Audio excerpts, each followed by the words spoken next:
Well, jos gandos, kotos, yes, you. Sahabat CCTV Sip dimanapun berada yang saya cintai dan saya banggakan, semoga di hari ini diberikan kesehatan, dilancarkan rezekinya, dijauhkan dari malapetaka, dan dicerdaskan hati dan pikirannya. Halo, pionir holder Bitcoin. Ya, kenapa saya bilang holder Bitcoin? Karena itu adalah pionir sejati. Ya, oke, di kesempatan video kali ini ada topik-topik menarik yang akan kita bahas. Ya, ada yang menanyakan tentang Bang, membedakan pi asli dan pi palsu itu gimana gitu ya. Oke. Kemudian ada pertanyaan-pertanyaan lagi tentang itu ada postingan dari Pak Abner Tindi tentang apa stable coin ya, menggebu Bang. Itu benar sudah terintegrasi dengan Stellar apa belum kan? Oke. Yang ketiga ada topik-topik yang menarik yaitu tentang kenapa ini kelompok Satoshi Nakamoto membeli Pi lagi sebesar 10.824.809 Pi. Kita bahas ini dulu ya sahabatku ya. Kita bahas dulu yang ini tentang kelompok Satoshi Nakamoto. Kemudian nanti tentang Pi asli dan palsu dan tentang Pi stablecoin. Nah, ini langsung saja yang dipercepat saja. Kelompok Satoshi Nakamoto ini membeli lagi seperti ini ya. Karena apa? Kemarin sahabatku kita cek di CoinMarketCap ya. Oke, di sini sahabatku, kemarinnya ya kan sebelum ada migrasi mainnet lagi ya. Itu di sini ada 6,76 ya, 6.760 juta. Sekarang udah 6.770. Artinya ada 10 juta koin yang berhasil dimigrasikan. Itu artinya ya seperti itu ya. Nah, otomatis nilainya nanti kan anjlok. Tetapi kemarin sempat anjlok, tetapi sudah pulih lagi. Ya, kemarin sempat pulih lagi ya sekitar 0,8 rata-rata ya. Nah, karena apa? Karena sudah di backup lagi sama kelompok Satoshi. Ya, dia membeli lagi sehingga nilainya akan kembali stabil lagi. Seperti itu ya, terjawab ya. Nah, kemudian antara Pi asli dan palsu. Yang jelas kalau yang asli sahabatku ya, Pi yang asli itu bisa ditransfer, bisa ditarik on-chain ya, berada di jaringan blockchainnya Pi network sendiri itu sahabatku ya. Semua Pi yang bisa ditransfer ke wallet non custodial kita ya, misalnya begini. Sebentar ya. Oke, kita misalnya membeli Pi ya di bursa. Nah, kalau yang asli itu yang jelas bisa ditarik ke wallet non custodial ya, di jaringan on-chain ya. Di sini ada mainpi.com alamat mainnetnya ya. Di jaringan Pi network ya, blockchainnya Pi network. Nanti masukkan alamat kita ya, kemudian kita tarik withdraw seperti itu ya. Jadi ini seperti bursa yang tidak ada deposit dan withdrawnya. Jelas itu bukan Pi asli, itu PEOU ya. Itu bukan Pi asli. Jadi dia hanya PEOU, tidak memiliki wallet asli Pi yang blockchain gitu ya. Seperti itu. Nah, Pi network itu memiliki blockchain sendiri ya, gitu, layer 1 gitu, punya smart contract sendiri bos gitu loh ya. Jadi ya yang asli yang itu yang bisa ditransfer atau di withdraw deposit ya, bisa dikirim ke wallet non custodial kita, masuk ke sana. Itu berada di jaringan on-chain-nya di Pi network blockchain gitu. Nah, kita ambil contoh, ini saya tampilkan di sini ya. Nah, ini misalnya wallet kita ya. Nah, kita mau misalnya mentransfer 10 Pi. Nah, gitu, ini hanya bagi aja ya, tes aja ya. Oke, kita ambil contoh seperti ini, misalnya 10 akan saya tarik ya, karena 0,02 beda ya, bukan 0,01 karena ini direvisi ya, artinya dimodifikasi lagi. Ya, karena bursa jelas pengen punya untung juga, Bos. Seperti itu ya. Nah, kalau pengen ini ya kita tambahkan lagi begini. Oke, kemudian kita tarik misalnya begini, tax. Nah, di sini kan ada ini ya. Ini networknya Pi network ya, ini jaringan Pi network. Nah, ini nanti kalau masuk ke tempat kita, wallet kita berarti itu asli. Nah, makanya dia bisa withdraw dan deposit. Nah, alamatnya asli, bisa dikirim melalui jaringan Pi network gitu, Bos ya. Nah, jadi semua Pi yang dibeli di bursa yang lulus KYB ya, itu ya Pi asli ya. Nggak ada Pi palsu, Pi anak tiri, nggak ada. Yaitu Pi asli yang di bursa, Pi asli karena bisa ditarik, dimasukkan ke wallet non custodial di Pi browser, Bos gitu Ya seperti itu, nggak ada bedanya sama asli itu pi asli ya, beli saja yang udah lulus GYP itu pi asli, atau teman-teman yang beli di luar juga ya nggak masalah ya, peer to peer kan. Nah dari teman-teman yang di luar nggak harus lewat bursa, Anda beli kalau memang dia bisa dikirim ke wallet non kustodial Anda ya, bisa masuk ke wallet kita, yaitu asli pi asli gitu loh. Jadi nggak ada bedanya bos gitu. Makanya kelompok Satoshi beli di bursa, borong, habiskan, masukkan ke dompet non penahanan, artinya itu dompet di browser itu. Nah agar pasokannya di bursa itu langka dan nilainya akan tetap naik terus seiring waktu nanti gitu. Semakin dibeli kan nilainya semakin naik kan gitu. Nah rumusnya kan kalau masih seperti ini kan spekulasi ya, spekulasi. Namanya kripto tradisional seperti Bitcoin, Ethereum dan lainnya itu masih spekulasi, kecuali yang stable coin gitu ya, kayak USDC ya, USDT itu kan stable coin. Nah nanti juga itu ada peraturan undang-undang Genius kemarin kan, stablecoin syaratnya apa kan, harus benar-benar ada backupnya yang 1:1 gitu kan, USD dan aset yang stabil kayak emas dan yang lainnya kan gitu. Nah makanya sahabatku, kita akan membahas lagi topik yang menarik ini tentang statement dari Pak Abner ya. Ini infonya selalu menggebu-gebu tentang stablecoin, apakah itu benar-benar sudah terintegrasi dengan Stellar. Oke, dari statement sahabat kita yang ada di grup sahabat petir Indonesia, di sini grup silaturahmi pionir dari Sabang sampai Merauke ya. Sahabat kita Mas Abdul menyatakan kalau tentang Pinet ya, di Indo Pinet Mart ya. Jadi pionir yang koinnya beli dari bursa itu nggak boleh belanja di Indo Pinet Mart dengan nilai GCP. Jadi sebenarnya namanya sudah aset terdesentralisasi ya, mau itu beli dari bursa, mau dapat dari teman ya, yang sudah masuk ke wallet non kustodial pi browser wallet kita ya, sudah itu memang koin kita gitu. Kalau memang niat itu mau melayani nilai GCP ya nggak perlu harus membeda-bedakan ini kamu dari mana, coba aku lihat dulu ini ya, nggak usah seperti itu. Ini sudah aset kebebasan finansial gitu. Kadang Indopinet ini mensupport nilai GCP seperti di Cina itu, dia mau dapat dari bursa dari manapun nggak masalah gitu. Toko-toko mall yang GCP itu ya mereka ya nerima, yang penting itu pi asli kan gitu. Jadi nggak ada ini ada harus yang dari bursa, nggak boleh kamu nambang yang dari penambanganmu. Nanti kamu dicek suruh buka lagi itu ya, sandimu frasa sandi apa. Jadi nggak usah seperti ini nggak bener ya seperti ini. Kalau emang saya tidak menyudutkan siapapun, ini saya benar-benar netral dan mengedukasi sahabat-sahabat kita semua ya. Ya mau dapat dari mana itu pi kita pi asli. Kalau emang dia Indopinet Mart ini mensupport bener kayak di Cina, mungkin di Vietnam, di Korea ya silakan dia, yang penting itu kan pi asli. Nah kalau dia memang menerima benar-benar GCP saat ini ya kita buktikan kan begitu maksudnya. Nggak harus nunggu 3 tahun lagi, nanti 3 tahun lagi akan dapat mobil. Yang penting itu benar-benar dicek nanti saldonya dan asal usul koinnya. Nggak bisa seperti itu bos ya. Ini kurang bener kalau seperti ini. Saya nggak menyudutkan siapapun, tapi ini saya bilang saya netral. Yang nggak benar saya bilang nggak benar. Kalau yang oke ya saya bilang oke. Gitu ya. Jelas namanya pi asli dan palsu, udah paham ya gitu ya. Oke, kita langsung pembahasan topik yang menarik tentang pernyataan Pak Abner tentang menggebu-gebu pi stablecoin tadi ya. Oke ya, saya mulai dari sini dulu ya tentang Pak Kosasih. Jadi gini sahabat, siapapun bisa menjadi kontributor dalam sebuah project ya, itu yang ada di github.com. Nah di sini ada tempat ya programmer mengembangkan project ya, atau ikut bergabung memberikan karya terbaiknya ya. Project-project seperti Pak Kosasih ini ya bergabung menjadi kontributor di P-Network, project P-Network. Nah makanya membuat banyak project ya. Apakah project-projectnya semua ini nanti dipakai? Ya belum tentu gitu.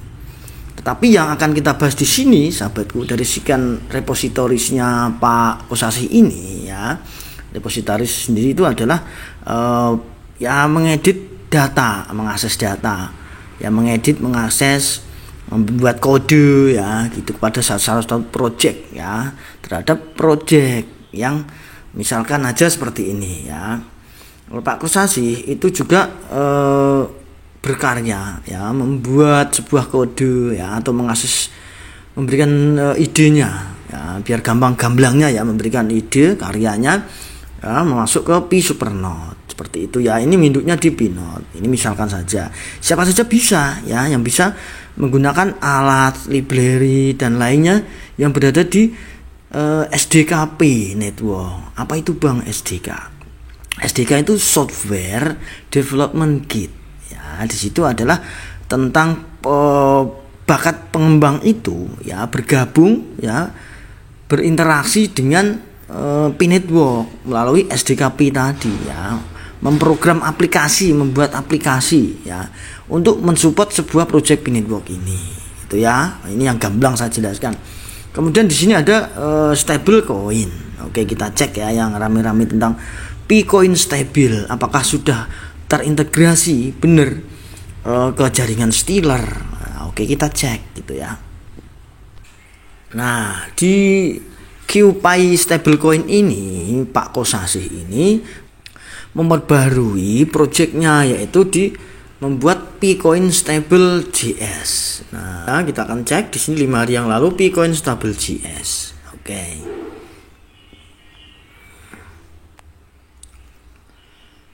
Nah, di sini sudah centang hijau 5 hari yang lalu. Kemudian kita akan cek di sini ya. Nah, di sini import the Stellar SDK. Ya, jadi Pak Kosasih, proyeknya Pak Kosasih ini ya, QP Stablecoin ini ya, mengimpor ya, mengambil dari jaringannya Stellar SDK ya, Soft Development Kit yang saya bilang tadi ya, pengembangan program aplikasi ya di jaringan Stellar ya. Jadi Pak Kosasih ini berhak membuat sebuah proyek ya yang bergabung di jaringan Stellar gitu. Nah, supaya Pak Kosasih ini bisa bergabung di jaringan Stellar tadi ya, bisa membuat aplikasi yang terhubung ke SDK-nya Stellar, maka dari itu Pak Kosasih menggunakan server. Nah, di sini namanya horizon.stellar.org itu ya. Nah, Horizon itu apa Bang? Hotel apa di Bandung ada Hotel Horizon. Jadi gini sahabatku, ya bahasanya adalah API ya, Application Programming Interface ya, antar muka pemrograman aplikasi ya, supaya Pak Kosasih ini biar bisa berintegrasi, interaksi dengan jaringan Stellar gitu, bisa masuk ke jaringan Stellar. Karena di sini dia dengan Horizon dia mampu membuat sebuah proyek tadi ya, seperti untuk pembayaran ya, proyek untuk pembayaran, kemudian tentang aset digital keuangan. Nah, yang aman, cepat dan efisien karena dilengkapi dengan peralatan yang sudah disiapkan gitu. Nah, jadi seperti pengembang Pak Kosasih ini, setelah itu dia langkahnya apa? Nah, makanya dia membuat terobosan lagi, membuat sebuah project tadi gitu ya, membuat aset dia. Nah, dengan adanya dia sudah bisa bergabung ke jaringan Stellar ini melalui Stellar SDK dan melalui server Horizon, makanya dia di sini membuat token ya, di sini Pi ya, dengan total supply-nya 100 miliar.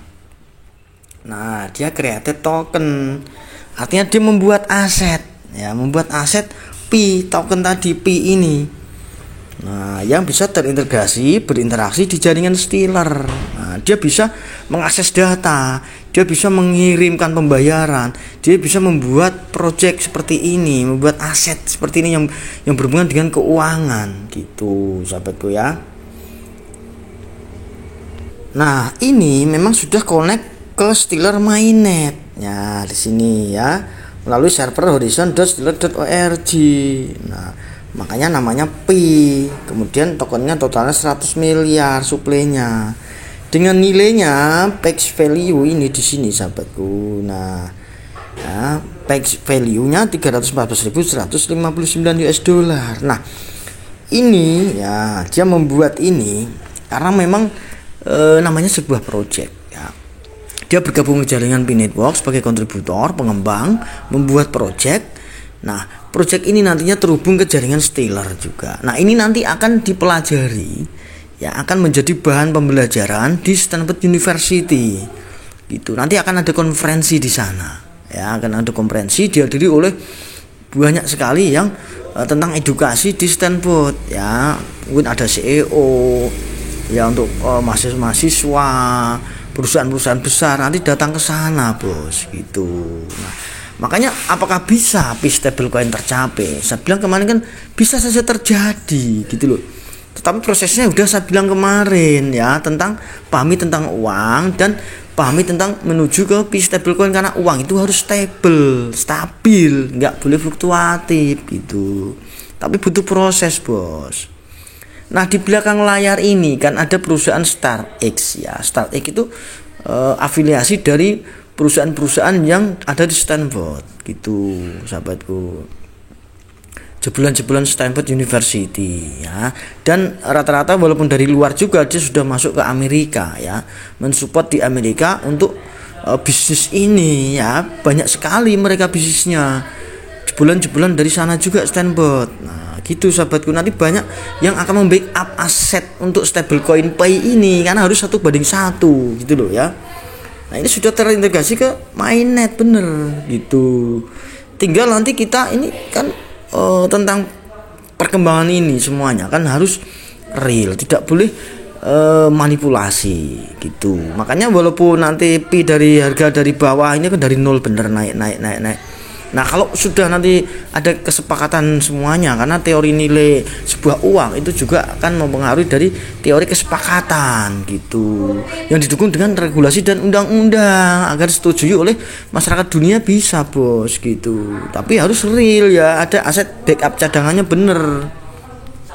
Nah di sini ya, setelah dia membuat aset ini tadi Picoin ya, stablecoin tadi, dia masuk check in di transaksi, mencoba ke transaksi.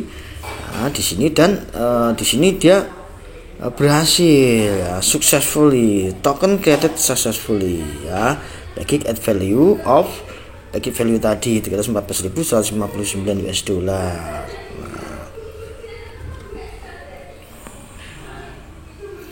Nah, tapi ini nanti masih ada langkah selanjutnya, dia masih mencoba lagi di sini. Ya masih ada, mungkin ada kesalahan, error dan sebagainya ya. Tapi yang jelas dia sudah masuk ke mainnetnya Stellar. Ya kita nunggu nanti. Ini kan nanti jadi bahan pembelajaran di Stanford bos gitu. Nah seperti ini nanti kita lihat ya.